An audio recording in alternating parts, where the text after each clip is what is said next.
Hola, hola a todos. Esto es Don Quijote Gonzo, episodio 28. Y yo, como siempre, soy Esther Gómez Sierra. Como siempre también, gracias a todos por seguir este canal. Y gracias, y aquí es donde la cosa se pone un poquito mosqueante, ¿no? Con la tecnología y tal. Gracias a los oyentes o seguidores en la franja de edad entre 25 y 45 años, que por lo visto son la audiencia mayoritaria del short que hice la semana pasada, segundo short que hago en mi vida, pero bueno. Así que nada, gracias queridos, querides, y sobre todo, bueno, pues a los que sois menores de 25, por supuesto, viva la juventud. Y mayores de 45, ¿qué pasa? No todo está perdido, ¿eh? Vale. Al principio quería comentaros un par de cosas que se me quedaron en el tintero el otro día, porque claro, ya me pasé el tiempo mogollón y hoy espero no pasarme tanto. Primero, en la entrevista de Broncano a la que me estuve refiriendo, en la entrevista de Broncano a Amenábar y a Tejero y a Peña, me parece que en medio de todas las críticas que estamos viendo, en medio de todos los juicios sobre la película, que acaban siendo también juicios sobre el libro y sobre Cervantes, cuando digo el libro me refiero a Don Quijote, aunque Cervantes haya escrito otras cosas también, ¿no? Pues resulta, a sorpresa, que es Broncano el que lo clava y el que hace la pregunta más certera. Bueno, cuando dice, es que Don Quijote es aterriza como puedas, una parodia, ¿no? Es aterriza como puedas es a las películas de catástrofes, en efecto, lo que Don Quijote, esas novelas de caballerías. Y además con ese lado un poquito desmitificador, que yo creo que es importante a la hora de abordar todos los clásicos, y sobre todo este, que está tan cargado de resonancias. Y veo que algunos críticos todavía siguen presos del mito. Y yo es que creo que el siglo XIX nos ha hecho mucho daño a todos, estéticamente y de otras maneras, ¿no? Y todavía seguimos anclados un poco en esas categorías del siglo XIX, incluida la del genio, que ya sabéis que me encanta, ¿no? Bueno. El texto, en esa entrevista que lee Tejero, el actor, es del capítulo 11. ¿No sonó cuando lo leía? Que era lo de los pastores. El otro día os iba a comentar y luego se me pasó. Desde el otro día pues he seguido viendo entrevistas de Amenábar a distintos medios y afortunadamente en la entrevista en Julia en la Onda del sábado pasado, Amenábar cita el trabajo de la profesora María Antonia Garcés, que tiene estudios muy interesantes, muy sustanciales sobre lo que es la peripecia de Argel. Así que bueno, por lo menos una estudiosa, ¿no?, que sale en la conversación, menos mal. Hay otras manifestaciones en las ondas que quizá no voy a citar, ¿no?, pero sí lo que está claro, así con todas las letras, pero sí lo que está claro es que hay una candencia ideológica, que cuando se toca un clásico la gente se pone nerviosa, no por lo que el clásico sea en sí, que a saber lo que es, ni el clásico mismo lo sabe, porque el autor solo puede tener una visión limitada de sí mismo ¿vale? La intención del autor es una cosa, el resultado final es otra. Lo que hacen los lectores con el libro es otra cosa, y aunque tampoco hay que creer infinitamente en la obra abierta, esto de Humberto Eco infinitamente, que hasta Humberto Eco vino a decir, oye, no os paséis, tampoco, ¿no?, con lo de la obra abierta, que las cosas tienen sus parámetros, ¿no?, que es lo que intentamos un poco delimitar aquí en el fondo, ¿no?, en todas estas sesiones que hacemos. Pues, claro, el clásico siempre viene definido por cada época, el autor clásico y la obra clásica. Y en el fondo, bueno, cada uno tendréis a lo mejor vuestra opinión de lo que es un clásico. ¿Qué es un clásico para ti, querido lector? Bueno, pues para mí un clásico es una máquina de generar significado que no para nunca. Entonces, bueno, claro, me remito a esa cadencia ideológica que hay, ¿no? Cuando se toca la idea que uno ha adquirido de un autor o de un texto a lo largo de su vida debido a las circunstancias en las que ha aprendido y ha recibido ese clásico y al clima cultural de alrededor. Y eso lo vimos muy bien pues cuando estuvimos hablando estuve hablando yo de la adaptación, vuelvo a ella, de 1992 de Gutiérrez Aragón, ¿no? Bueno, pues hay un programa de radio que no vi completo, porque el crítico cinematográfico empezaba planteando una crítica bastante ecuánime de la peli, y el presentador, que claramente tenía otro tipo de planes, metió un cambio de rumbo, un cambio de marcha, así como cuando haces con el coche, ¿no? Con una serie de apreciaciones que delataban cierta ignorancia atrevida. Claro, entonces, pues ante esto poco se puede hacer, ¿no? Hay gente para la cual sus preconcepciones son muy importantes. Y eso merece otro canal también, ¿no? Porque hay prejuicios que dan seguridad. Y hay gente que necesita esa seguridad, supongo. Me remito simplemente al campo de lo literario aquí, no me extiendo a otras cosas. Entonces, bueno, os pongo también la crítica de Alberto Corona, que está interesante en muchos aspectos y sobre todo por la pasión que le echa, ¿no?, a la crítica misma, y porque también coincide pues un poco con lo que comentamos el otro día de la conformidad en el arte, o lo que él ve como conformidad, de lo que también hablamos respecto a la adaptación del Quijote del 92, aunque luego hay otros elementos con los que yo no puedo estar de acuerdo, ¿no?, en este texto de Corona, pero bueno. Y también os pongo la crítica de Bollero, como no, porque hay un párrafo que me hace mucha gracia, donde dice que, claro, que ahora nadie hoy en día lee a Don Quijote. Pues nada, yo le invito a Bollero que se pase por este canal cuando quiera. También os pongo, veis que mogollón de material, una entrevista que sacó ARPA en esta serie de entrevistas que tiene con autores, con los autores del libro ¿Por qué pensamos lo que pensamos? Porque está muy interesante y porque viene absolutamente a huevo con todas estas cuestiones que comentamos sobre Don Quijote, sus procesos mentales, su manera de actuar, pero también la de Sancho e incluso la del narrador como personaje. Y también os pongo vínculo a otro artículo, a otra reseña crítica de la peli de Amenábar que sacó Ignasi Fran el otro día, recomendadísimo, es un análisis finísimo, muy bueno, de la película en contexto, muy bien. Bueno, pues ahí lo tenéis, en mi opinión. Claro, yo aquí estoy hablando de la peli y todavía no la he podido ver porque no ha llegado a Reino Unido, así que todo lo que diga yo sobre la peli en su totalidad es tontería, por citar a José Mota. Pero bueno, espero todavía que me digáis lo que os ha parecido si la veis, que me lo vayáis diciendo según la veis, si la veis, ¿no?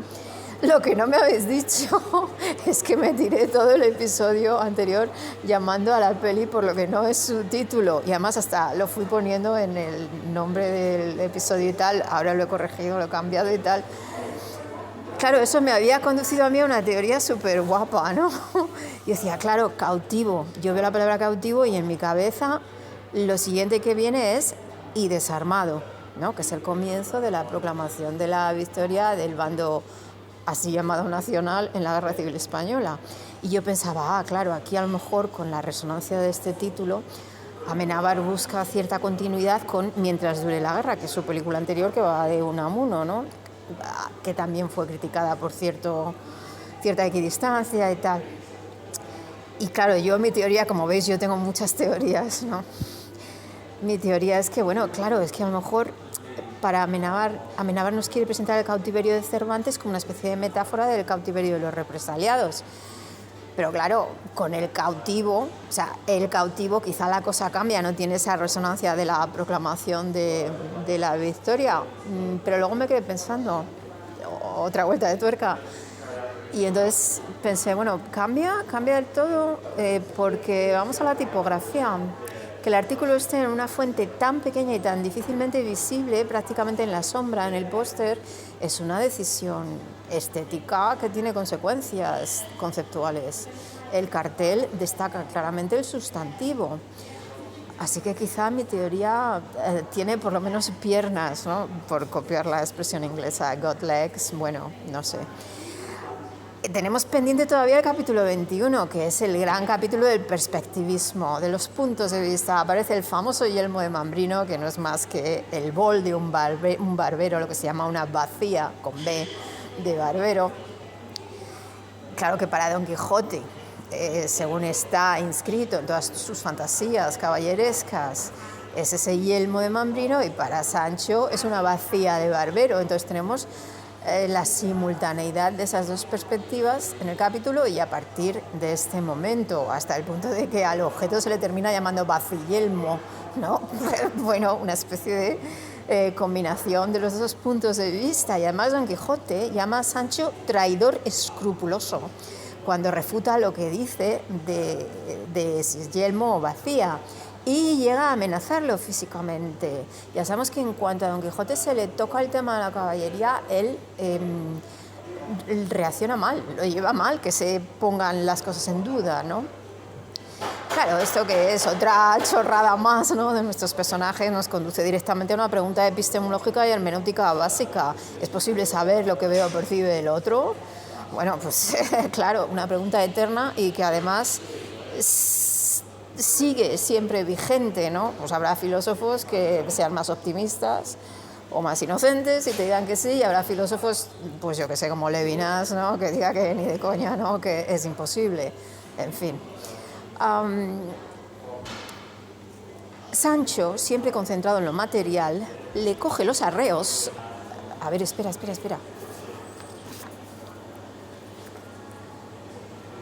No, vale. Borrando. Que es que me salta una página, nada. Volvemos al punto donde estábamos. Bueno, pues eso, que sí, la percepción, que es posible, que es imposible. Entonces, lo que va a suceder en este episodio es que llega ven al barbero, ¿no? Ven a este barbero con la bacía, que va en su asno. Un dato de época, el barbero es el cirujano. Y de ahí las barras rojas, ¿no? En los anuncios de las barberías, las barras rojas significan la sangre, ¿no? Porque el barbero sacaba sangre, etcétera, etcétera.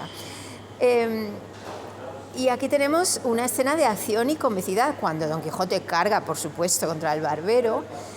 Pues asistimos a una especie de cuadro de dibujos animados también, porque el barbero, al ver que se le venía esta persona encima, se levantó más ligero que un gamo y comenzó a correr por aquel llano que no le alcanzara el viento, ¿no? Casi con el típico ruidillo de ¡pium! ¿No? Así.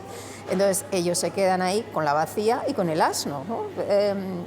Don Quijote llama a la bacía, repito, siempre con B, no con V, celada. Así que todo viene de aquí. ¿Os acordáis que Don Quijote tenía una celada de bricolaje?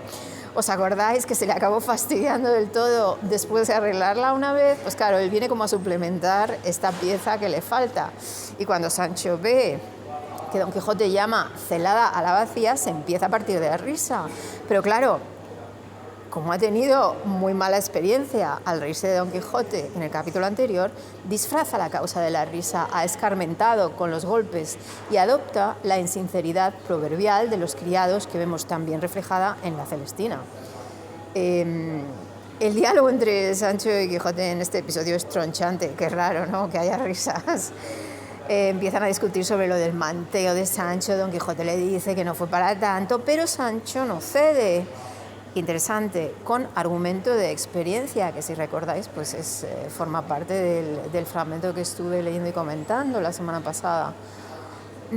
Sancho, ahora sí, estoy en la página correcta, siempre está concentrado en lo material, como sabemos, entonces le coge los arreos al asno del barbero, porque tiene mejores arreos, y el narrador describe esto como una mutatio caparum, mutatio caparum.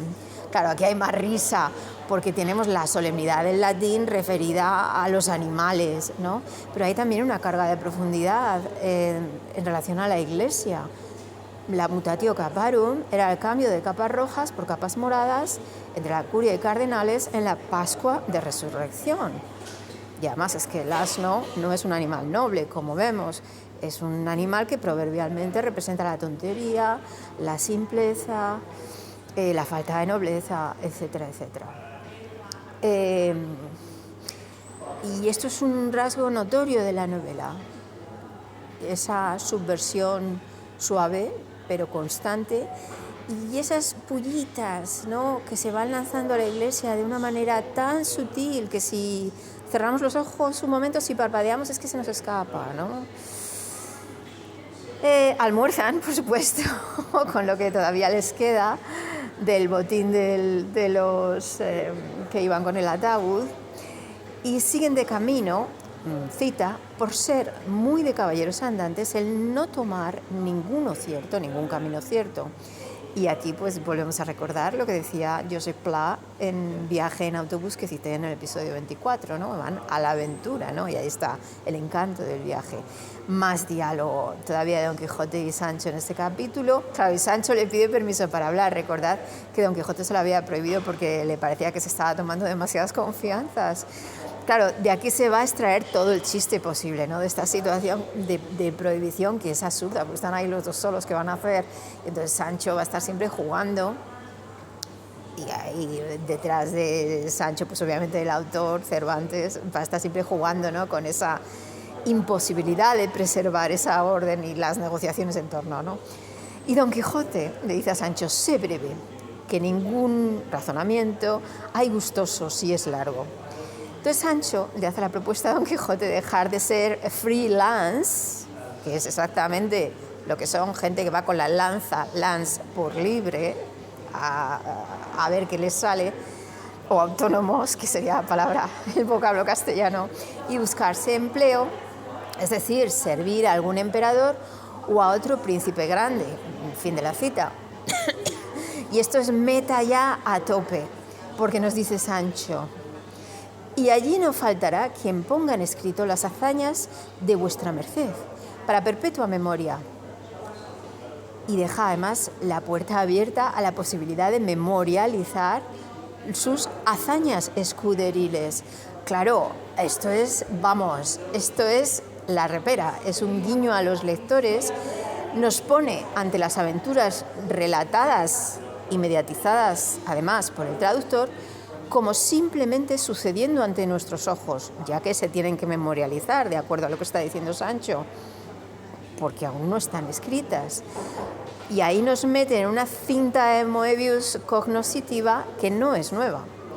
También aparece en el Diálogo de la lengua de Juan de Valdés, del siglo anterior, que fomenta la ilusión de ver simultáneamente la obra por fuerza a un producto acabado y estático en su gestación dinámica. Eso es una maravilla, ¿no? Viene ahora un chistaco gordo, porque claro, Don Quijote le ha dicho a Sancho que sea breve, ha elogiado la brevedad, y se va a marcar unas larguísimas peroratas fantaseando, haciendo una especie de fanfiction de sí mismos, que es un compendio de todos los tropos de la literatura caballeresca y que tiene más de un eco de lo sucedido en la venta, solo que transformado, ennoblecido y romantizado. Sancho acaba capturado por esta fantasía, que incluye fantasías de ennoblecimiento por hazañas, hasta el punto de que Don Quijote va a llegar a ser rey, según esto, o por hallazgo de un parentesco nobilizante. Y en esta especie de fábula que se van inventando como parte de sus planes, pues Don Quijote hará conde a Sancho. Tanta fantasía del futuro nos remite al cuento y al motivo folclórico de la lechera. Sancho decide que tendrá un barbero que le seguirá a todas partes. en plan, yo qué sé, peluquero o make-up artist de nuestros días. Don Quijote dice: puedes ser tú el primero conde que lleve tras sí a un barbero. O sea, Sancho, el primer influencer, el primer trendsetter. Bueno, pues ya pasamos a la última parte del lío, que sigue siendo el texto que leí el otro día. ¿Por qué? Bueno, pues porque tiene muchísima enjundia y porque nos pone ante la naturaleza mixta, proteica, compleja, cambiante del texto y por lo tanto de la realidad. Nos habla del autor arábigo y manchego, ¿no? De ese Cide Hamete, pero que luego resulta que va traducido o transliterado por el traductor toledano. Y se califica la historia, el narrador nos califica la historia de gravísima, pero en otros momentos del texto ya hemos visto que el narrador distingue a Cide Hamete de otros narradores graves, es decir, serios. O sea que por un lado dice gravísima, entonces gravísima no sabemos si va cargado de ironía o no, probablemente sí, y aquí está lo escurridizo de este narrador, que es lo que nos gusta. Altisonante, mínima, dulce e imaginada historia. Imaginada historia es como una especie de cortocircuito, porque la historia, en principio, se supone que se atiene a hechos reales, pero si es imaginada, pues a ver, estamos en el terreno de la ficción. Fijaos que Don Quijote y Sancho lo que acaban de hacer en el episodio anterior es construir su propia imaginada historia, su historia de futuro. Los hemos visto ejercer de fabuladores y ahora tenemos al narrador un poco indicando qué es lo que tenemos en nuestras manos, que es un texto francamente fascinante, porque es muy difícil de clasificar y es muy difícil de limitar y es muy difícil de encuadrar. Ya leí el otro día la descripción y querría simplemente, la descripción que hay en este fragmento, y querría simplemente incidir en esta parte del final. Venían asimismo con ellos 2 hombres de a caballo y 2 de a pie, o sea 4, pero ya nos dicen nota que en realidad deberían ser 6. Y entonces, si deberían ser 6 y hay solo 4, hay una muy sutil y muy certera acusación de corrupción aquí, porque alguien se está metiendo en el bolsillo el salario de los que deberían ser 6, pero solo son 4. Y luego además es el momento en el que nos encontramos con las armas de fuego, las escopetas de ruedas. Entonces hemos entrado de repente, vamos a entrar en otro momento civilizatorio, el de las armas de fuego. Pues aquí lo dejo, 23 minutos, bueno, no está mal, no me he pasado tanto. Que estéis bien, que estéis tranquilos, que me digáis si habéis visto la peli o lo que queráis en comentarios al vídeo en YouTube o en Twitter o en Blue Sky. Y hasta la semana que viene. ¡Mua!